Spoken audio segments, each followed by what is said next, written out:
لیکن اصل بات جو ہے میں آپ کو بتانا چاہتا ہوں، یہ ہے سائیڈ ایشو. اصل ایشو ہے فلسطین کا جو شروع ہونے والا ہے. بھٹی دہکے گی وہاں.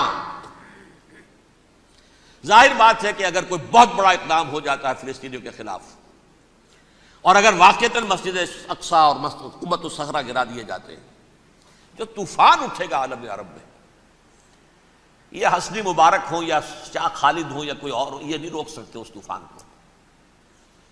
نوجوان خون اٹھے گا، غیرت اور جو بھی حمیت ہے. مسلمان ان پڑھ سے ان پڑھ اور بالکل بے دین، وہ بھی مسجد کی حرمت پر کٹ مرنے کو تیار ہو جاتا ہے. مسجد تو بنا دی شب بھر میں ایمان کی حرارت والوں نے، من اپنا پرانا پاپی ہے، برسوں میں نماز ہی بن نہ سکا. وہ چاہے کانپور کی مسجد سے مسلمانوں نے جانے دی ہیں، چاہے وہ شہید گنج کی مسجد تھی مسلمانوں نے جانے دی ہیں، چاہے نماز نہ پڑھتے ہو. لیکن یہ جو حرمت اور یہ جو حمیت اور یہ غیرت ہے، اس سے جو طوفان اٹھے گا یہ ہوگا اس ملحمۃ العظما، اس کی طرف پیش رفت ہو رہی.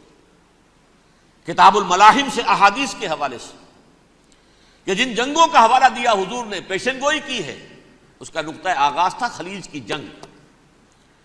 صدام حسین نے اسے کہا تھا یہ مدر آف وارز ہے، ام المحارب، یہ ایک جنگ نہیں ہے. اس کا نقشہ بھی حدیث میں موجود ہے، پیشن گوئی موجود تھی، اس وقت بھی ہم نے شائع کی تھی. لیکن اس میں جو جنگ اب ہونے والی وہ الملحمۃ العظما. ملحمہ کسے کہتے ہیں؟ لحم گوشت کو کہتے ہیں، اور قصائی کی دکان کو عربی میں ملحم کہتے ہیں، جہاں گوشت کے ٹکڑے کیے جاتے ہیں. آج کل مشینوں سے ہوتے ہیں، اب جو ہے وہ ہاتھ سے چھریوں سے نہیں ہوتے، لیکن ٹکڑے ہو رہے ہوتے ہیں، جسموں کے چیتھڑے اڑ رہے ہوتے ہیں. ملحمہ یہی لفظ استعمال کیا تھا حضرت سعد ابن عبادہ نے رضی اللہ تعالی عنہ یوم فتح مکہ. ان کے دل میں تھا کہ اب ہم انتقام لیں گے ان عربوں سے، ان قریش سے. الیوم یوم الملحمہ، الیوم یوم الملحمہ، یہ کہتے ہوئے جا رہے تھے. ایک خاص کیفیت، آج ہے گوشت کے ٹکڑے اڑانے کا دن. حضور سے کہا کسی دن جا کر کے ساتھ تو یہ کہہ رہے ہیں الیوم یوم الملحمہ، الیوم یوم الملحمہ. حضور نے فرمایا نہیں، ان سے کہو جا کر الیوم یوم المرحمہ، الیوم یوم المرحمہ، آج رحمت کا دن ہے، آج تو میں ان سب کو معاف کروں گا.